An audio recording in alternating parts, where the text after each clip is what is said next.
thanks. I lost my toolbar there for a minute, so apologies. Anyway, back to Lights On After School. There are currently over 5,000 registered events nationwide. We also this year have over 150 registered events across Kentucky. And also Governor Beshear issued a proclamation just to call out the importance of after school and summer programs in the lives of children and families across Kentucky as well. So looking at the impact of after-school programs, we know that decades of research proves that students who regularly participate in quality after-school programming gain self-control and confidence, as well as social skills, make gains in reading and math, explore career paths and gain workforce skills, improve school attendance and work habits and grades, have higher graduation rates, and build healthy relationships with peers and adults.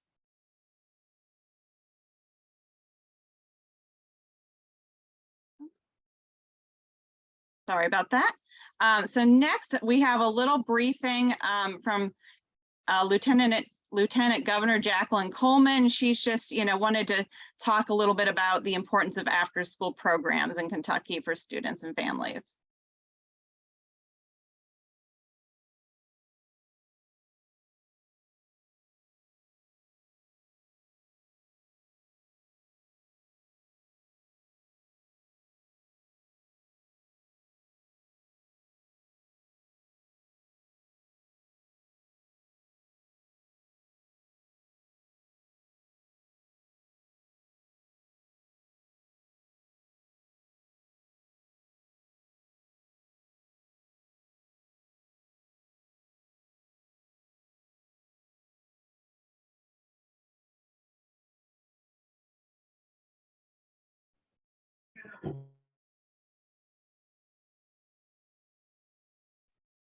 Stephanie, did you see the chat? We can't hear. Okay.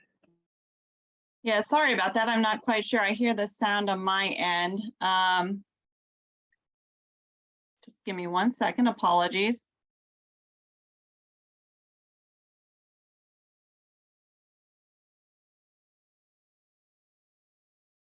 So you can't hear anything at all?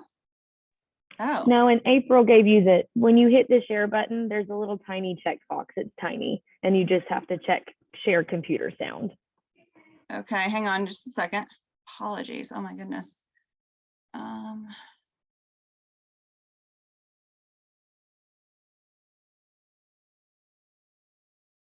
Where is that again? Oh, here, share sound. Can you hear me? Okay, so everything was not heard then. We heard you, we just didn't hear your video. Okay. Oh, thank you so much. Appreciate that. Like I said, some of this was Tom's stuff and some was mine, and this kind of just happened last minute and he had some emergency come up. So anyway, I'm going to start that video again. All right, here we go. Go back to the beginning. Hello, Team Kentucky. I am proud to celebrate Lights On After School, the national commemoration of after school and summertime programs. This event promotes the importance of quality after school programs in the lives of children, families, and communities. The impact after-school programs have on Kentucky students is profound. High-quality after-school programming provides safe and engaging learning experiences that help children realize their full potential. After-school programs are a key partner in helping our students become successful adults. They support working families by ensuring our children are safe and productive when they are out of their classrooms. And they build stronger communities by involving students, parents, business leaders, and adult volunteers in the lives of young people. Like the rest of our education community, after-school programs have risen to the challenge during the pandemic. Despite the unprecedented nature of COVID, after-school programs continue to provide creative, hands-on opportunities for youth to re-engage in their learning and connect with caring adults and peers in a safe and supportive environment. And Kentuckians see the value in quality after-school care. There are nearly 1,500 programs statewide that serve over 100,000 children. But research tells us that for every child enrolled in an after-school program, there are 4 or more who want to get in. So we have to be innovative in order to serve more families. To all of those who work in an after-school program, thank you.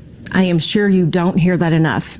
Your work is grueling, and you may not see the payoff for your work for some time, but I want you to know that I am rooting for you.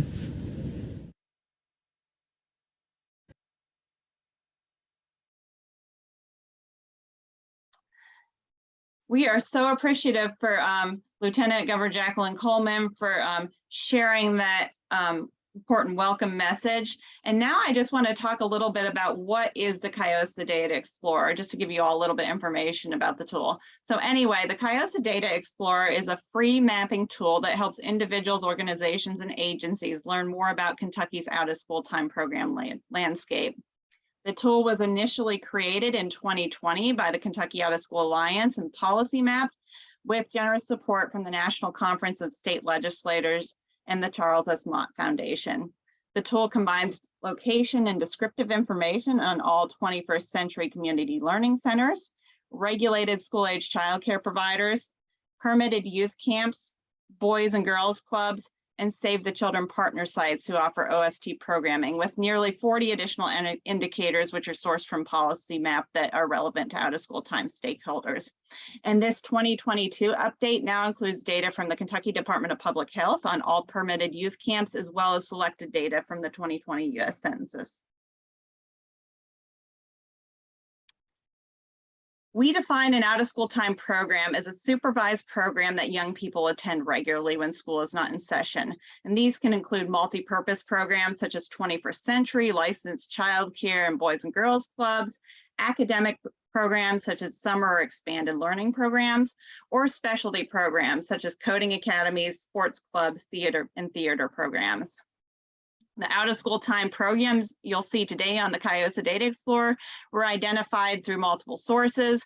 And our sources include the Kentucky Division of Regulated Childcare, the Kentucky Department of Education, the Kentucky Department of Public Health, the Kentucky Alliance of Boys and Girls Clubs, and Save the Children. However, one thing that's important to point out is that current data systems do not currently allow for the identification of all unregulated programs. So what this means is that, we have some license exemptions here in Kentucky that allow certain types of school-age programs not to be licensed or regulated, such as they don't have to have a youth camp permit, or they don't have to have a child care license, or they're not regulated by another organization or agency. And so if that's the case, such as maybe a church program that operates for 1 week in the summer, we are not able to get statewide data on those types of programs. As you can see here, the type of programs that represent Kentucky's out-of-school time program landscape is very diverse. So we have childcare centers, public K through 12 schools and districts, municipalities such as programs run by parks and rec departments, colleges and universities, community-based organizations, churches and faith-based organizations, libraries, museums and science centers, nonprofit organizations, and even private businesses all operate out-of-school time programs for kids across Kentucky. So what are our core findings from the data this year? So number one, we see that the supply of 21st century community learning centers and Save the Children sites is at an all-time high. We know that strong bipartisan support over the last couple of years has led to record investment in the 21st Century Community Learning Centers program, and that's translated into more after-school and summer learning opportunities for Kentucky's kids. As you can see here on this slide, that since 2020, which is the first year that we've been tracking the supply of 21st Century Community Learning Centers across Kentucky, there has been a 21% increase in the number of 21st century sites all across the state. Also, We know that thanks to expanding philanthropic investment and strong community partnerships, our fiscal sponsor, Save the Children, has been able to expand after school and summer learning opportunities for students and families in Eastern Kentucky. As this graphic here shows, these are all of the sites that Save the Children currently offers programming in across the region. And that programming right now, they're offering after school and summer opportunities to K-3 students in 41 elementary schools across the region. However, despite this unprecedented expansion, too many children in high poverty schools and districts are missing out. And why is that? Well, we know that federal funding alone isn't enough. The federally funded 21st Century Community Learning Centers program remains the only public funding stream here in Kentucky 100% dedicated to after school and summer. Even at current historic funding levels, the total dollar amount that Kentucky receives, which was around $19 million in 2022, is still far under the amount needed to operate a 21st century program in all federal Title I schools. And as you can see on the right here in this graphic, based on the data that we've collected and the data that we are able to source from Policy Map, we know that currently 83% of Title I schools in Kentucky do not have a 21st century community learning center. Another key issue we see in the data is that few providers offer programming during non-traditional hours. And why is that important? Well, we know nationally that around 45% of kids have a parent whose work schedule is considered non-traditional. We know that there's been a, just unprecedented increase in, the number of parents working nights and weekends over the years. However, in Kentucky, we know that less than 1 in 5 licensed school-age childcare providers report operating during non-traditional hours, which are after 7 p.m. and 5 a.m. or over the weekends. And here you can see, pulled from our mapping tool, the landscape of providers that are offering this service. And I should also add to this that it's important to know that, the data we get tells us which providers, have reported to the Division of Child Care that they offer non-traditional hours. However, we know that there's been a lot of changes during the pandemic, so we can't 100% guarantee that every single provider here you see on the map is currently offering that service. We also know that students from low-income households in rural communities are the least likely to have access. We know that when we look at our map and overlay that with some of the information that we get, on poverty, childhood poverty, family poverty from the US Census, that more non-fee-based programs are needed, especially in rural areas. This map shows that despite Save the Children's impressive expansion during the pandemic, many rural counties with very high rates of poverty still do not have access to free after-school and summer learning opportunities. And again, all these dark areas that you see on the map right here without the orange triangles on them are counties that do not have a free program for kids. And these are some of the most, impoverished counties in our state, and many of these are also classified as persistent poverty counties. In addition, we know that cost, quality, and transportation services are key to providing access to all of our students, but they are not consistently measured or reported. When we look at out-of-school time access, what does that mean? We know that understanding OST access involves not only knowing how many programs operate in a given community or region, but also understanding how key factors like affordability, accessibility, and community needs also come into play. And we also know that for programs to produce positive outcomes, they also have to be high quality. And so here we've put together this graphic to kind of show these 4 pillars of OST access, and really to point out that each one of these pillars has to be present for a child to have access to an out-of-school time program. So number 1, programs simply have to be available in their community, and there has to be a large enough supply of those programs so that we don't have, things like long waiting lists or kids and families unable to get into a program. However, even if programs are available, not all families can afford them. So that's where that affordability piece comes into play, especially in our areas that are struggling with persistent poverty. We also know that programs have to be accessible for our students.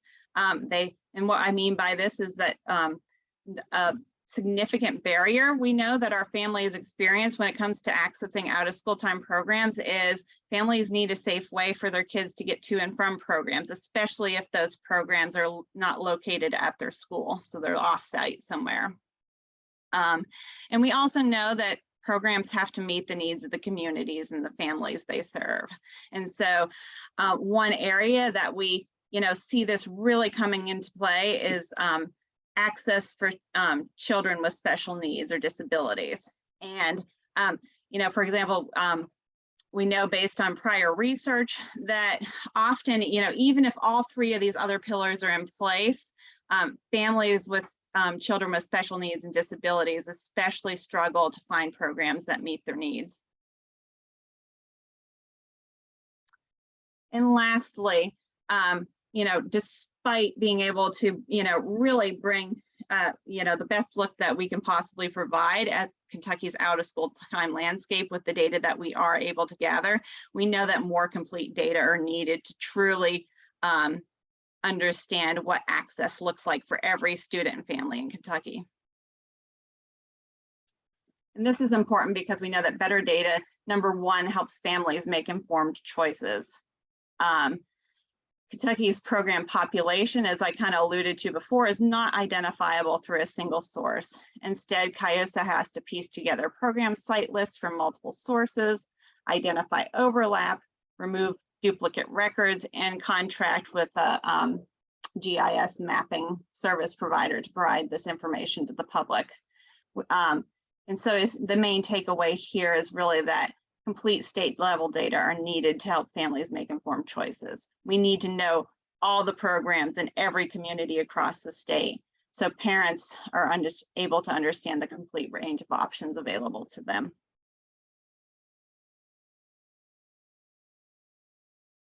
Oops. There we go. Secondly, we know that data and research drive public decision making. Like the Lieutenant Governor mentioned earlier, we know that too many kids in Kentucky are missing out. And this data is coming from 2020 based on a national household survey conducted by the Afterschool Alliance. And they found that for every child in an after-school program, 4 more in Kentucky are waiting to get in. But current data limitations make it impossible for us to identify and map every single after-school and summer program that serves K through 12 students in Kentucky. So, if we want policymakers to be able to better identify critical needs, especially when it comes to out of school time programs for children and allocate scarce resources, we need the data that, can really point to those access gaps.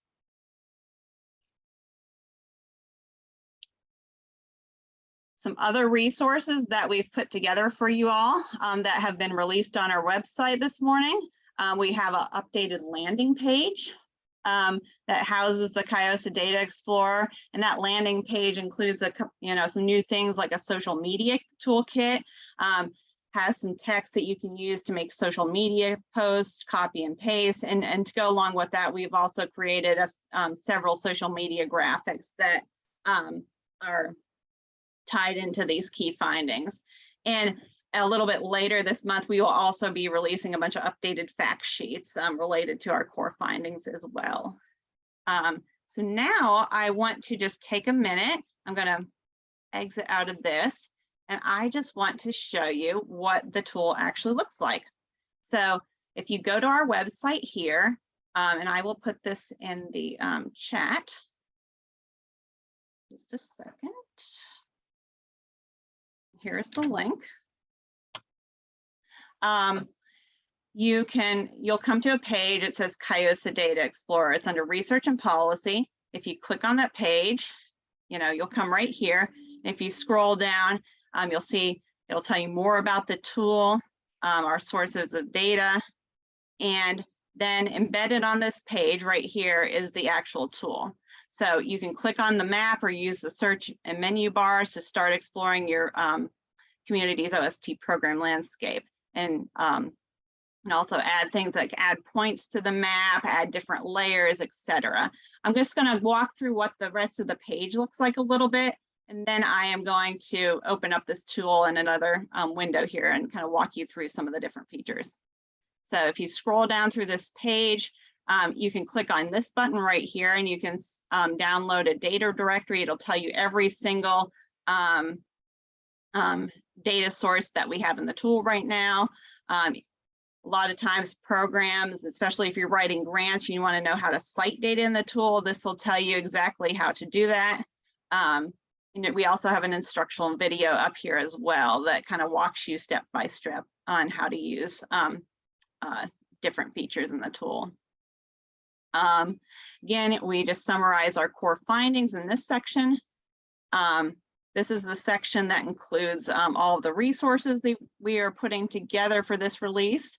So you can see different publications will be released right here throughout the year. Here are our social media graphics that we've created. And if you scroll down, you can also click on this link and it'll take you to a Google Doc that you can open up that has all of the social media posts that we created around these graphics. And finally, this section is important too. So like I said in the beginning, we have been operating the KYOSA Data Explorer now for 3 years. And so this section includes all of our archived, publications, fact sheets. We have them available, for different years and at different levels. And so, any of these links you click on will take you to that resource. So now I'm just going to spend a couple minutes here going through the tool. So if you click on that little expand button in the top right-hand corner, that will open up in another page and you can kind of view it full screen. All right, so when the tool opens up, this is what you're going to see. And this is just an aggregation of the total number of programs that we've identified in 2022 per 1,000 kids aged 5 to 18. And if you drag your cursor over any of these areas right here, it'll tell you, and right now it's shaded by zip code, but for example, in this zip code, it tells you that there are approximately 3 programs for every 1,000 students that we've identified in 2022 in this particular area. You can also change the geography at which you're viewing the map. So if you click, see what we're shaded by here is you click that little drop-down menu, you can go down and select any of these geographies shown. So let's say I want to look at it by county instead, it automatically changes the areas that are shaded on the map. Based on these ranges here. And same, let's say I want to look at, programs by congressional district, you can do that as well. And again, when you hover over, it'll, give you different counts. I'm not sure why that's showing like that. And again, going to the census tract, you can really zoom in, especially to more urban areas and kind of get a more neighborhood view of the number of programs in the different neighborhoods.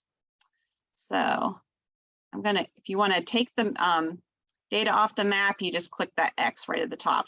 So if you come up here to this button, and this one that says new map, you could click on new map and all these drop down menus here show you all the different data sets on the tool.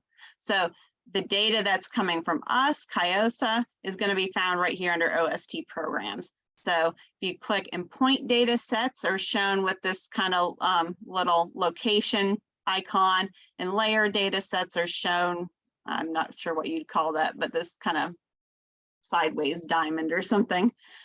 So if I want to add points to the map now and show all of the program sites that we've identified, I just click on that data set and I can zoom back out here. And you can see all across Kentucky, all the different sites that we've identified. And all of these points are interactive as well. And so again, if I hover over any of these points, you'll see the name of the program. And if I click on it here, it'll also give you more information about the program. And this is just the information that the different agency or organization has made available to us. So you can see their name, their location info. If they're licensed program, you can see their license number. This is all publicly available information.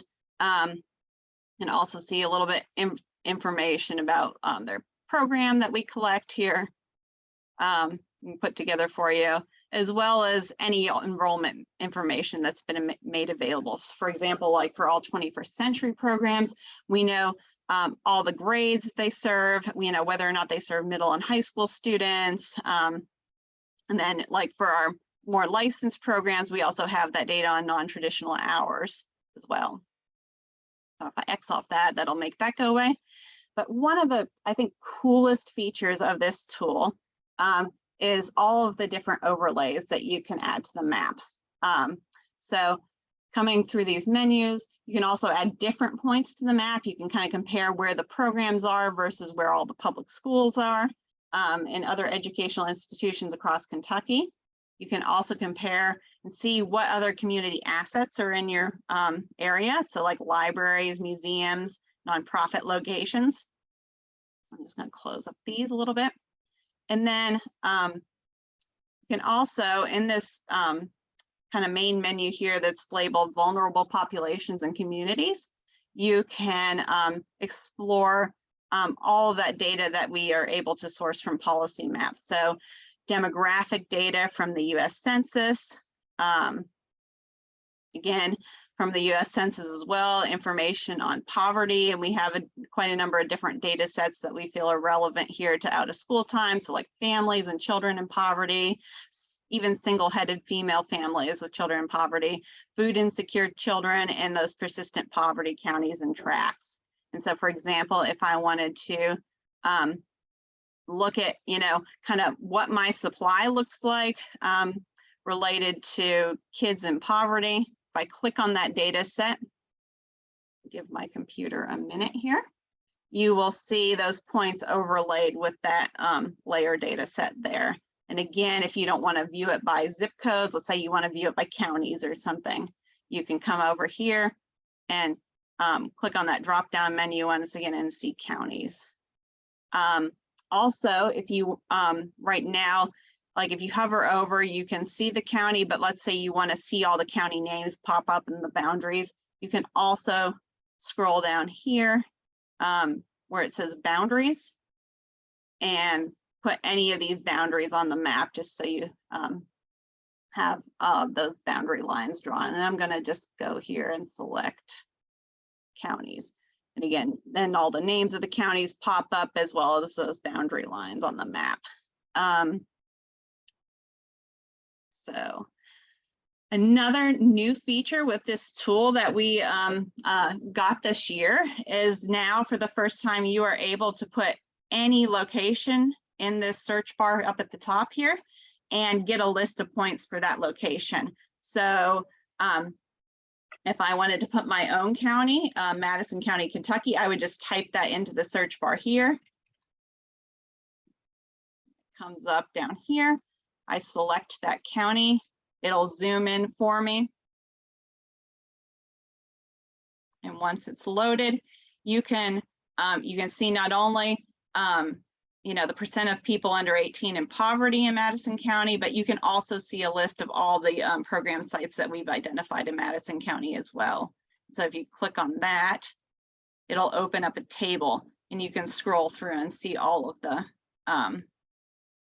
data in the table for every point. And that is downloadable too. So let's say you're a school district, you want to know how many programs we've identified in your school district. Let's say I want to put Madison County, Kentucky School District. Not sure if I can do that this way. Well, even just let's say Richmond. I'll just put a city. Here it comes. And if I just want to see the programs in my city here, I can do that and download it, and it'll once downloaded, it'll pop up right here in your screen. So that is something we are definitely very excited about. And again, too, as you zoom in and zoom out of the map here, the map is interactive, so it'll change the shading and the layer that or the geography at which the data are displayed here. And you can really even get down to the street level and even see buildings and see where those programs are located. So especially just being able to take a really close look at what out of school time looks like it to the best of our ability right now in your own community. This tool is really, really helpful for a number of different reasons. All right. I am going to stop my screen share. And now I want to introduce our first special guest with us today. Like I said in the beginning, we have 3 special guests with us here to talk a little bit more about the importance of after school and summer in Kentucky. And so first I have Sonya Davis. She is with Barren County Schools, and I will just let her go ahead and introduce herself, and then I'm going to ask her a couple questions so she can share a little bit more with you on just what the importance of these programs is and for her. Hi, I'm Sonya Davis, and I also have Brittany Cleveland with me. She's from our high school center, so she's over one of our largest centers that we have in Barren County. And we can get started. All right, so the first question we have for you is, how do you keep the lights on after school? Grant writing, district support, community partnerships, etc. We actually keep our lights on through our district support. We also have 21st century grants. We do licensed programming as well, and through our partnerships that help us out with volunteers and different people that volunteer from our community. Thanks. So another question we have is, why is it important for families to have safe and reliable after-school programs in your community? I'm going to let Brittany help us out on that one. I think we all know that active kids are safe kids. Our data has shown that having as many activities as possible to keep the kids engaged and involved keeps them out of trouble. And not only that, but it helps engage them, increases their academic well-being as well as their safety. Yes, definitely. And as the pandemic has definitely showed us, not just having those enrichment opportunities, but having a safe place for kids to go, whether that's, during a school closure or just after school and over the summer, is so key to ensuring that parents can remain in the workforce. Finally, how do you let community leaders know about the good work happening in your program? We actually invite them to a lot of our activities that we do throughout the year and throughout our district in our after school programming. It's just like Monday night we had the choir concert, and the public came in, and we had actually also parents coming in, and then our community partners coming in. Tuesday night this week has been so full because with our lights on and making sure everybody knows what we're all about, we had Evening with Industry, which brought all of our industrial people in, brought all of our colleges and career ready people in, and the kids got to mingle and they got to meet the kids of all ages. I mean, this is opened up to our entire district. Wednesday night we did the Field of Faith. And then also we have a huge archery program that has a lot of community support with it. And then also we're getting ready to, tonight, of course, is our big, we're going to release what all of our schools are doing for Lights On, and have a big promo ran tomorrow. And we're very, very excited. Just one of our schools is doing a little glow dance. And then, some of our community partners are coming in. some of the police, our sheriff and police departments coming in and running their lights. I mean, we've got some cool stuff that's going on. One of our other partners donated light bulbs to all the kids in after school to take home to their family and different things. And then Friday night is one of our really, really exciting programs that we're going to do. And I'm going to let Brittany talk about that a little bit, because it's just so cool what one of our grant partners is doing for us. We're really blessed to have Mammoth Cave National Park as a close neighbor to us and also a grant partner. And we actually have to set dates with them a year in advance, but we have for Friday night, tomorrow night, we have a Night Under the Stars event going on, where we've invited a bunch of our program families to come out and take a nighttime hike and cave tour, and also a night sky program. So we're super excited about that's happening. And anything that we do in any of our programs, we invite our families in, our community partners in. Anybody is invited to come in to see what we're doing. That's awesome. And I know kids especially love those cave tours. And my son actually just, he's in 4th grade this year. And he also, I heard you talk about archery a little bit, and he is so excited to get to join his school's archery team this year. Yes. So I know how important those enrichment opportunities are for kids, especially And coming then- out of the pandemic. Yes, but we're very, very excited when we kick off our promos tomorrow. You will see all of our schools lit up. So That's awesome. All right. Well, thank you so much, Sonya. thank you so much for having us. Yes. All right. Next, we have Liz Renner here from Save the Children. Save the Children is our fiscal sponsor. And she is just going to kind of talk about the same kind of topics. And so I'm going to ask her the same questions, and I'll let her go ahead and kind of share a little bit about what the importance of after school means for her. So the first question, Liz, again, is how do you keep the lights on after school? So, with respect to grant writing, district support, community partnerships, et cetera. I want to disclaim myself. We're in training right now in a very loud shared space, so there's a lot going on. And we weren't sure if my counterpart, Jillian, who you see also with me, was able to be on, because she was our lead trainer, one of our lead trainers today. So she was able to, so you might hear from Jillian also. So how do we keep lights on after school? We do a variety of, we have 21st Century. We have partnerships with, they've changed their name, Community or Rural Impact. It used to be Partners for Education. Now they're Partners for Rural Impact. There, I got it out. We also have a variety of public and private partnerships that we work with. We also have our AmeriCorps Senior program, which it's a federal program. And Jillian, am I leaving out anything? How we keep lights on after school? I think you did great, because just reinforcing that good partnership that we have within our districts, and very fortunate to have the 21st Century program to help us out with that, to provide the opportunity for kids that are just so in need. I will say one thing: we had our compliance visits with 21st Century yesterday, and one of the teachers shared that an effect that the after school program has had on the students that they didn't expect was in-school attendance has gone up. Like, kids are coming to school more because the parents know that they have that after school space, that, it's not like, hey, I've got to go to work tonight, so I got to go in by 2, so I can't send my kid to school, so I can't pick them up.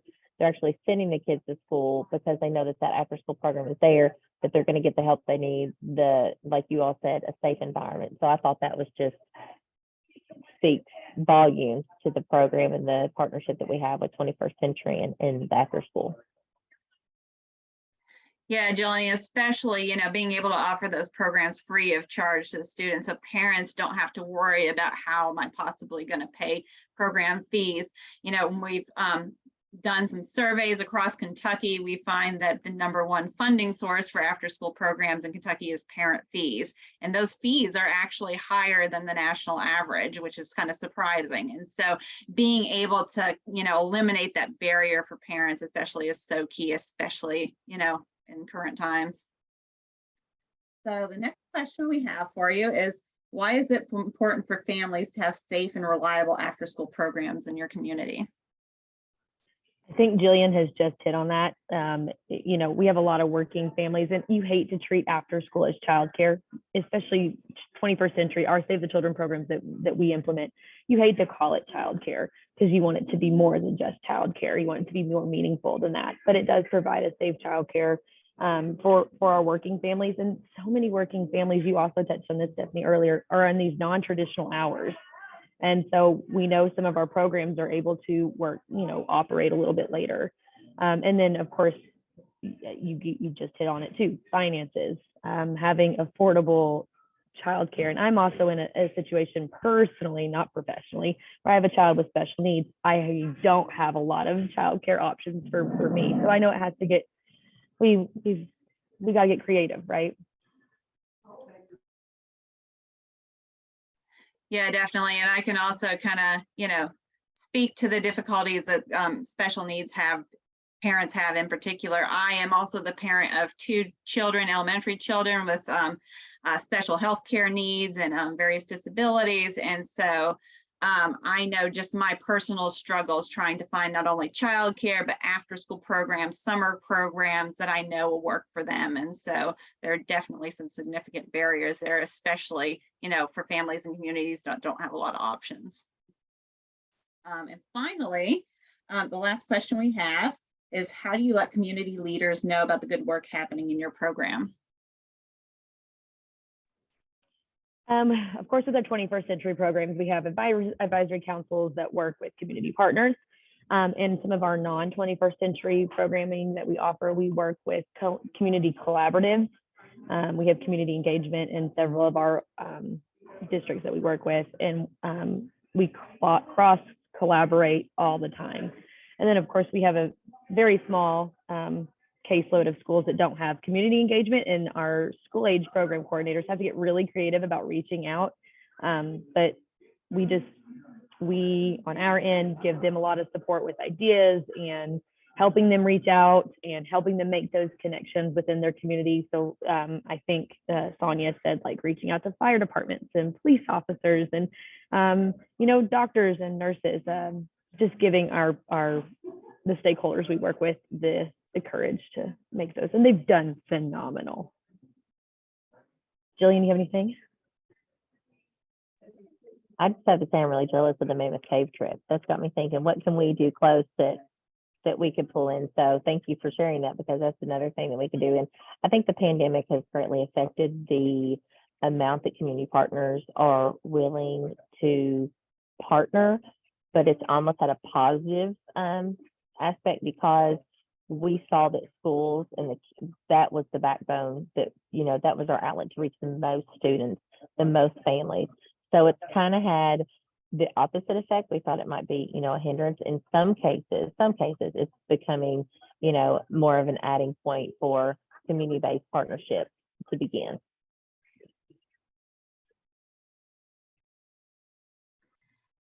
Yeah, definitely. And I know that's something that, you know, we here at the Kentucky Out of School Alliance have been really trying to encourage, especially since the pandemic hit, is the importance of those strong community-based partnerships, because, you know, we know all the challenge that schools especially have faced during the pandemic, and, you know, we are stronger together rather than alone. And so we can offer more opportunities for kids, you know, better wraparound services, more enrichment options when we partner. And so thank you all for sharing your experiences and how you go about doing this work.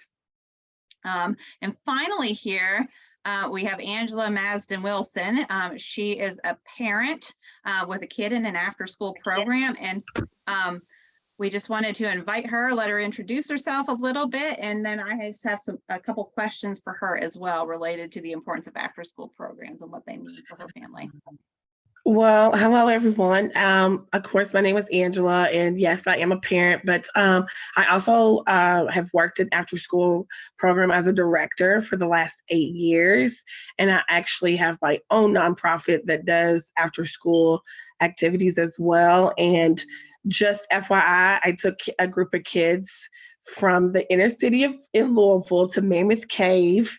It was teenagers, boys, all boys, like 16, 17 years old, and they were so scared. It took me 20 minutes to get in the cave. So I just thought that was, I mean, when you said it, I was like, oh, the memory of, and I actually looked up pictures on my phone, like they would not get in the cave. It took them 20 minutes because they were like, what's in there? Is there bats? It's dark. So it was such a great intentional field trip. And so that's because of after school, care. But I just wanted to kind of touch on that I love Mammoth Cave and I like taking kids there because it makes them nervous and I like the reaction before and when they exit the cave, how they are. So yeah. That's awesome. Yeah, we just did a cave trip over fall break as well with my kids, and they were the I love this crowd. So it was super fun to do that with them and share that experience. So I guess the first question I have for you is, why is your child's after school program important to your family? So I'm a single mother, and statistics say being a single mother or a single parent in general, we need help. We need what we call a village. And I think the village comes in all different shapes, sizes, forms, and part of that village is after school. And so as a working mother, the after school program for me helps my son just gain some social aspects because he's the only child. He also has special needs. And so being able to find an after school program that can kind of deal with that a little bit and help me out is good for him because like you all experience, it's very hard to find a babysitter, let alone an after school program. And so for me, I was intentional about trying to find an after school program for him. And of course, the after school program that I found was the one that I worked at. But that was just me being intentional, knowing like I have a special needs child and making sure that I implement and execute programs that are for those particular set of kids, because those kids are always get turned away because whether it's behavior, or they just can't do this, or it's not functional, but it should be able to be functional. I think it's also important for parents to have after school activities because they do things that are outside of the box, maybe something that I can't afford to do, like go to Mammoth Cave because I don't have transportation. There are barriers. And so because my child or those children were in this program, in the particular program, they got to do something they never got to, they would ever think to do. So I think it's really, really important for that. And then I also think having after school programs for my son, especially for other kids, is that it just creates like, meaning. It's like, guess what I get to do? I get to go here. It also creates like spring breaks. When we do spring break activities, they get to go back to school, especially for those kids that are in the inner city. They get to go back to school with a story. There's so many times where people are in their classroom, they get to go to the beach and they get to do this. And sometimes kids from the inner city don't get to have that ability. But if we create those memories through our after school time, they get to go back with a story to say, I may not be able to go to the beach, but I got to ride a train. I got to go see a plane. I got to go to the cave and I was scared, but they probably said they were brave. But they got to do those things, or they get to see those pictures. Now that we're in this like TikTok era, they get to make these TikToks and share to everybody the experiences that they have. And it speaks volume because what they say brings other kids into the program.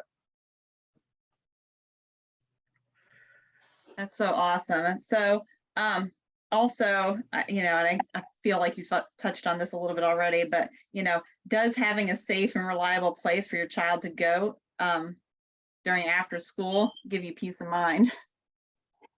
Absolutely. I mean, just thinking about COVID in general and how violence has really increased a lot. Mental health has increased and things have not been the same. And so I think we're on a high as a parent, like, where do I send my child that is going to be safe? Because we are sometimes not feeling safe in places, right? With all these things that are happening in public places, it is nerve-wracking. So to be able to have a reliable after-school program to send our kids, it absolutely is like a breath of fresh air for me. And even though I don't necessarily work in an after school program directly anymore. Me having my own after school program and funding and being able to fund that, that's what I think about. Like, what is safe? How do kids get there? Can they walk? Can they do this? What is the transportation? And being able to have that, even for my son, when he was going to after school programs, I was like, okay, he's good. He's going to get dropped off. I know the staff is going to be able to pick him up. He gets a snack, he gets dinner, he gets all of those things that make me like, I can just be a mom and just work, pick him up, and have a fun time when he gets home, right? To hear all the things he does. Yes, definitely. And that kind of leads into my next question here about, has having an after school program allowed you or other members of your family to join, rejoin, or stay in the workforce or not reduce working hours, especially during the pandemic? So it absolutely has made me be able to stay in the workforce. It actually has made, because of the hours that it is, most of the after school programs I know in our city don't end until like 7:30, 8 o'clock. I get to extend hours a little bit. It's even not even just for me, but for parents that I know, they're able to have maybe a second job, or they're able to work a little later and get off at 7 o'clock. So I think the opportunity for parents to be able to get back into the workforce is huge because of the after school programming, if we are able to have that in that time frame. So I absolutely think just knowing parents and myself, it has increased the ability to be able to go back to work. Definitely. And finally here, last question I have for you is, why do you think it's important to advocate for more after school opportunities for Kentucky's kids? Well, the main thing is I'm a huge advocate for special needs kids. And I definitely believe that we need to increase after school programming surrounding those particular children. I think it's just huge impact that our kids get when they have after school programming. Like everyone said, the 21st century, like Sonya said, all of these things that these kids get to do, the choir, the glow party, it enhances a lot of social emotional needs for our kids. And that is something that we need to focus more on. It increases their ability to be social, have a conversation with somebody in their face and not on their phone like they usually do. It just does a lot for our community. It brings unity together. And if we don't, I really strongly believe if we didn't have after school programming in any shape or form, our kids would be in a little bit of worse situation that they have been. Yes, definitely. I mean, after school, as we've seen, not only, from all these stories and the data and, all the research that, is just decades long at this point, after school programs are critical to ensuring that those benefits that we, reap in early child continue during a child's school years. And so just want to thank everybody, thank all of our special guests today for joining us and talking about what after school means to them on this important day today, Lights On After School. Before we go, I just want to also just take a minute to answer any questions that have been posted on the Q&A. So the first one is, can we get a copy of the recording? Of course, we will be likely posting that on our website, sending it out via email, posting it on our Facebook page, etc. So just kind of be on the lookout. If you registered for the event, you should probably get a follow-up email from Tom or myself that includes the slides and all the notes and anything that we want to share out with you all. Another question here just asks, you include 1-week summer camps on the map? The short answer is, well, it kind of depends. Right now, it's very difficult for us to get complete data on summer camps. The data that we are able to get come from our Department of Public Health. They are the ones that do the youth camp permits, and summer camps fall under that. So if your program is a permitted youth camp, then yes, you will see them on the map. If they don't have a youth camp permit, then right now, we just aren't able to identify every summer camp at the state level that operates across Kentucky. And again, some of our other providers that you'll see on the map as well do offer programming over the summer, such as 21st Century, Boys and Girls Clubs, Save the Children, etc. But again, you know, that, and this is kind of just speaks to why we need more complete data at the state level on our programs, because, you know, it's so important not only for other providers and community leaders to be able to see what's going on in their communities with regard to after school and summer learning, but for parents to have that complete information too.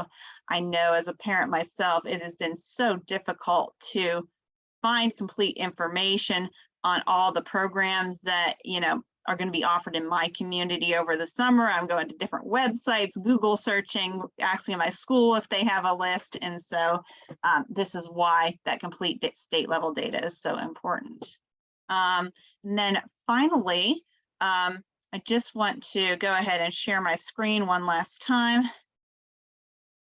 Second here.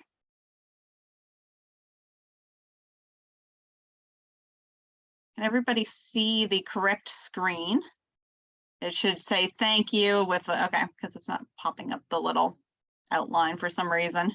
All right, so thank you once again for joining us today and talking about the importance of after school and kind of seeing some of the data that we have to present. You can visit us on the web at www.KentuckyOutofSchoolAlliance.com. If you have any questions or comments, you are welcome to email us anytime at KYOSA@SaveTheChildren.org. And you can also follow us on social media, and we encourage you to do so because that's where we share a lot of our, you know, the things that we have going on throughout the year. So again, here's our how to find us on Facebook and Twitter. So again, thank you to everybody who's joined on today, and we hope everybody has a very happy Lights On after school. Thank you. Bye.